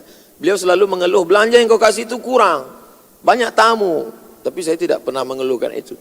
Rupanya setelah saya lihat-lihat, uang yang diberi itu dia belikan ke beras, dia bagi fakir miskin, dia bagi sewa rumah orang yang tidak mampu bayar rumah, dia bagi. Pantasan uang itu cepat habis. Maka setelah dia meninggal, apa yang dia lakukan dulu saya lanjutkan. Saya belikan pembagian sembako tiap bulan, lalu kemudian melanjutkan apa yang pernah dia buat dulu. Saya ingin agar itu mengalir, dan saya berharap Allah Ta'ala memberikan ampunan, menempatkannya tempat yang terbaik dan memudahkan segala urusan hidup saya dan keluarga dan umat insyaAllah. Masya Allah, hadirin, sholat termasuk qiyamul lail, kekuatan doa orang tua yang istiqomah dan juga sodakoh. Mudah-mudahan ini menginspirasi siapapun yang hadir. Amin.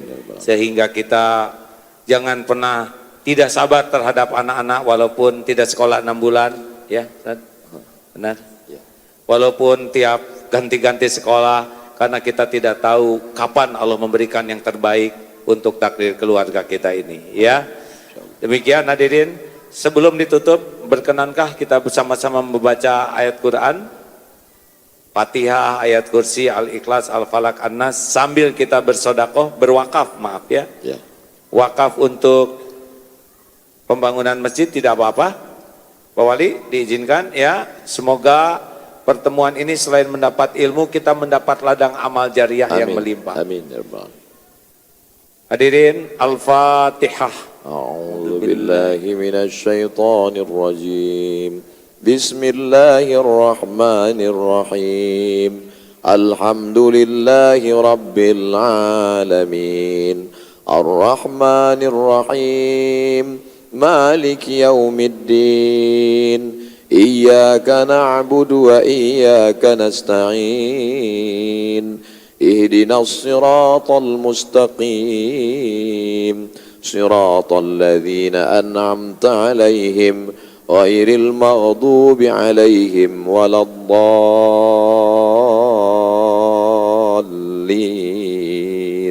آمين. Kursi. الله لا إله إلا هو الحي القيوم لا تأخذه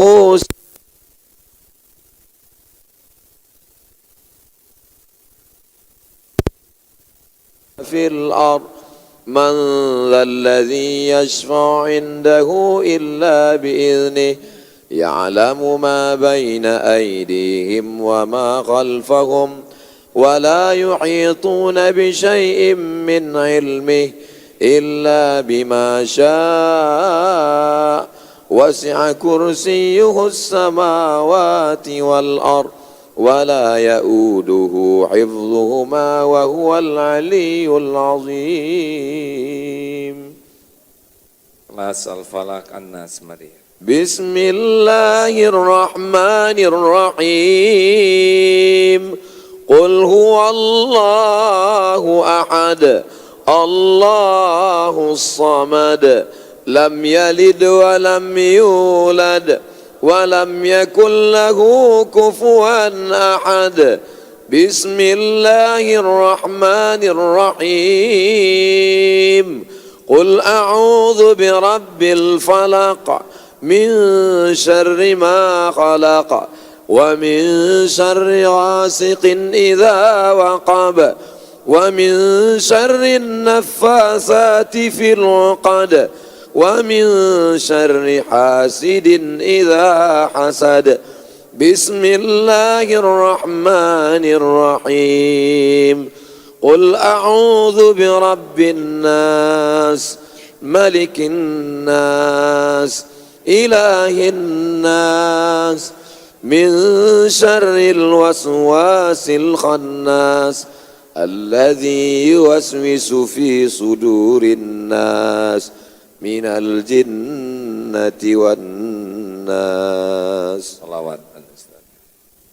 اللهم صل على سيدنا محمد وعلى آل سيدنا محمد. اللهم صل على سيدنا محمد وعلى آل سيدنا محمد. اللهم صل على سيدنا محمد وعلى آل سيدنا محمد. Masya Allah. Fadal doa Ustaz. أعوذ بالله من الشيطان الرجيم. بسم الله الرحمن الرحيم. الحمد لله رب العالمين والصلاة والسلام على أشرف الأنبياء والمرسلين وعلى آله وصحبه أجمعين. Amin ya Allah. Rabbana ighfir lana dhunubana, ampunkan dosa kami ya Allah. Dosa mata kami melihat yang tidak Engkau ridai ya Allah. Wali abaina, ayah kami ya Allah, melepuh kulit mereka untuk menyarikan biaya sekolah kami, tak dapat kami balas budi baiknya ya Allah. Wali ummahatina, ampunkan dosa ibu kami ya Allah, yang melahirkan kami meregang nyawa 9 bulan 10 hari, wahnan ala wahnin, lemah di atas lemah. Kalau dia masih hidup, panjangkan umurnya ya Allah. Sahih ajsadaha, sehatkan badannya ya Allah. Kalau dia sudah meninggal dunia, lapangkan kuburnya ya Allah. Allahumma ja'al qabraha radatan min riyadil jinan. Jadikan kuburnya salah satu dari taman-taman surgamu ya Allah. Amin ya La Allah. taj'al qabraha hufratan min hufarin niran. Jangan kau jadikan kuburnya salah satu dari lubang nerakamu ya Allah. Andai dapat kami memeluk tubuhnya yang rapuh, andai dapat kami cium tangannya, andai dapat kami cium keningnya, tapi semua kenangan itu tak dapat kami ulang kembali. Jadikanlah pemuda-pemuda kami orang-orang yang berbakti kepada orang tua ya Allah. Amin ya Rabb. Anak-anak kami, godaan mereka begitu besar, tantangan hidup mereka begitu kuat, maka perbaiki, Allahumma aslih syababal muslimin, perbaiki akhlak anak-anak muda kami ya Allah. Allahumma dafa'anna al-ghala wal waba wal fahsya wal riba wal zina. Selamatkan mereka dari pergaulan bebas, bersihkan mereka dari narkoba, sucikan mereka dari perbuatan maksiat dan dosa ya Allah. Dulu waktu mereka lahir, kami yang membisikkan ke telinga mereka, la ilaha illallah. Saat kami mati nanti, kami tidak berharap banyak. Kami hanya ingin mereka lah yang membisikkan ke telinga kami talqin, la ilaha illallah Muhammadur Rasulullah sallallahu alaihi wasallam. Yang masih belum terbuka pintu hatinya, ya muqallibal qulub, oh engkau yang membolak-balikkan hati, sabit qulubana, kokohkan hati kami, hati orang tua kami, hati tetangga kami, hati kawan kami, hati sahabat kami, hati pemimpin kami. Allah maftah lana abwabal khair, bukakan pintu-pintu kebaikan ya Allah. Wa abwaban ni'mah, pintu-pintu kenikmatan ya Allah. Wa abwabal barakah, pintu-pintu keberkahan ya Allah. Malam ini kami bersama, malam ini kami bertaubat, malam ini kami bersama dengan orang-orang baik di tempat paling baik. Kami ingin pada saat kami menghadap Engkau nanti, jadikanlah kami tetap bersaudara ya Allah. Bil khusus Bapak Wali Kota kami, beliau sedang Kau berikan amanah, jadikan beliau orang yang kuat, memegang istiqamah dalam la ilaha illallah dengan kekuasaannya. Guru kami, Kiai Haji Abdullah Gimnastiar, berikan dia kekuatan zahir dan batin ya Allah. Sehatkan badannya, panjangkan umurnya, berikan keluarganya kesehatan zahir dan batin, jadikan anak-anaknya menjadi para penghafal Al-Quran. Allahumma ja'al abna'ana wa banatina min huffazil Quran wal hafizat. Jadikan anak-anak kami menjadi para penghafal Quran ya Allah. Minal mujahidina fi sabilik, mereka akan menolong agamamu dengan harta dan nyawa mereka. Saat itu kami sudah tidak lagi ada di atas tanah, tapi terang kubur kami, lapang makam kami, karena doa mereka di tengah malam. Mereka akan bermunajat, Rabbil firli wali walidayya warhamhuma kama rabbayani saghira. Kami rindu kepada Rasulullah. Tiap malam kami berkata, Assalamu alayka ayyuhan nabiyyu wa rahmatullah wa barakatuh. Allahumma jma'na ma'al habibil mustafa fi jannatikal ula. Kami tak layak masuk ke dalam surgamu, tapi juga kami tak kuat masuk ke dalam nerakamu. Maka berikan kami syafaat agar kami dapat berjumpa dengan Rasulullah sallallahu alaihi wasallam. Amin ya Allah. Tangan kami yang banyak dosa tak layak berjabat tangan dengannya. Mata kami yang banyak maksiat tak layak melihat cahaya pancaran dari wajahnya. Hati kami yang banyak dosa tak layak untuk dapat bersentuhan kulit dengan kulitnya. Tapi kami selalu berharap, ya Allah, temukanlah kami dengan Nabi Muhammad sallallahu alaihi wasallam. Allahumma barik lana fi arzaqina, berikan berkah pada rezeki kami sehingga kami bisa berhaji ke Baitullah. Berikan kami berkah pada rezeki sehingga kami dapat berkunjung ke makam Rasulullah sallallahu alaihi wasallam. Allahumma ja'alna minal mutahabbina bijalalik. Malam ini kami berkumpul di rumahmu, kami bersatu bukan karena kepentingan politik. Kami berkawan, bersahabat bukan karena jabatan dan harta. Kami ingin berteman karena Engkau ya Allah. Maka beri kami naungan di antara mereka yang mendapatkan naungan singgasana arasmu. Karena yang mendapatkan naungan itu hanya orang yang berkasih sayang karena Engkau ya Allah. Masukkanlah kami orang-orang yang Kau cari di padang mahsyar. Ainal mutahabbuna bijalali. Mana orang yang dulu berkasih sayang karena aku. Sahabat-sahabat kami, teman kami yang dulu pernah membuat kami tenang. Yang dulu pernah membuat kami bertobat. Yang dulu pernah menolong kami. Saat ini mereka tidak lagi ada bersama kami. Lapangkan kubur mereka ya Allah. Jadikan anak mereka anak-anak yang soleh dan solehah ya Allah. Allahumma ja'al hadzal balada baladan aminan mutma'inna. Jadikan negara kesatuan Republik Indonesia ini negeri yang aman, damai, tentram. Pemimpin-pemimpinnya jadikan mereka adil dan amanah ya Allah. Orang-orang kayanya jadikan mereka dermawan dengan titipan hartamu ya Allah. Ulama-ulamanya jadikan mereka pemersatu umat bukan memecah belah ya Allah. Satukan kami dalam ridhamu, ilahana anta maqsuduna. Kami yang Kau maksud ya Allah. Engkau ridha kepada kami, ridhamu yang kami cari ya Allah. Wa adkhilnal jannata ma'al abrar. Masukkan kami ke dalam surgamu ya Allah. Rabbana atina fid dunya hasanah wa fil akhirati hasanah wa qina adzabannar. Allahumma ja'al akhir kalamina, jadikanlah akhir kalam kami ketika ajal kami tiba, saat malaikat maut mencabut nyawa kami, saat anak menantu kami berkeliling di samping jasad kami, yang terakhir keluar dari mulut kami, la ilaha illallah Muhammad Rasulullah sallallahu alaihi wasallam. Rabbana atina fid dunya hasanah wa fil akhirati hasanah wa qina adzabannar. Wa sallallahu ala sayyidina wa maulana Muhammad wa ala alihi wa sahbihi wa sallam walhamdulillahi rabbil alamin. Amin ya Allah ya Rasulullah. Ya Allah ya Hayyu ya Qayyum bi rahmatika nastaghits. Amin. Ya Allah berikan kesembuhan jamaah yang sedang sakit. Amin, Ya ya Allah. Berikan kelapangan yang sedang dihimpit kesulitan ya Amin, Allah. ya Allah. Berikan kecukupan bagi yang sedang kekurangan ya Karim. Ya Allah karuniakan kepada kami nikmat iman, Amin. nikmat ibadah, Amin. nikmat doa yang Kau ijabah, Amin. nikmatnya berakhlakul karimah. Amin ya Allah. Ya Allah karuniakan kepada kami hati yang selalu ingat kepadamu, Amin ya Allah. tubuh yang selalu patuh padamu. Amin. Karuniakan kepada kami hati yang merasakan indahnya cinta ya Allah. Amin. Cinta kepadamu, Amin. cinta kepada Rasulmu. Amin. Ya Allah golongkan kami menjadi hamba-hambamu yang selalu merasakan rindu. Amin. Rindu ingin bertemu denganmu ya Allah. Allahumma shalli ala Allahumma shalli. Golongkan kami menjadi orang yang merasakan rindu ingin berjumpa dengan Rasulullah. Allahumma shalli ala sayyidina Muhammad. Amin ya Allah. Ya Allah, Wahai yang maha mendengar, catatkan siapapun yang hadir ini menjadi ahli surga. Amin ya Allah.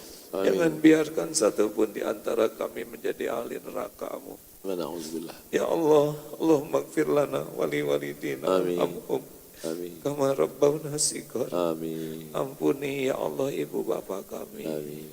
Ampuni guru-guru kami. Amin. Ampuni orang-orang yang berbuat baik kepada kami. Amin. Ya Ampuni hamba-hambamu yang pernah kami sakiti. Amin. Ampuni hamba-hambamu yang pernah menyakiti kami. Amin. Ya Allahumma gfir lil mu'minina wal mu'minat Amin. wal muslimina wal muslimat Amin. al ahya'i minhum wal amwat. Amin. Ya muqallibal qulub tsabbit qulubana ala dinik. Amin. Ya Allah, jangan cabut nikmat iman kami ini ya Allah. Amin.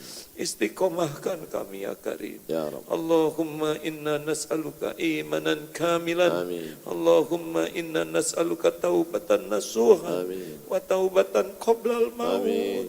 wa rahmatan indal maut Amin. wa maghfiratan ba'dal maut. Amin. Allahumma hawin alaina fi sakaratil maut. Amin ya Allah. Allahumma inna nas'aluka husnal khatimah Amin. wa na'udzubika min su'il khatimah. Amin. Rabbana atina fid dunya hasanah wa fil akhirati hasanah wa qina adzabannar. Subhana rabbika rabbil izzati amma yasifun. Wassalamun alal mursalin walhamdulillah. Alhamdulillahi Rabbil Alamin. Alhamdulillah ya Allah. Terima kasih kepada guru kami ulama, Pak Majelis Ulama, Pak Wali dan seluruh jajaran dan sahabat sekalian. Kita tutup doa akhir majelis. Subhanakallahumma wa bihamdika asyhadu an la ilaha illa anta astaghfiruka wa atubu ilaik. Assalamualaikum warahmatullahi wabarakatuh. Itu orang tua dulu.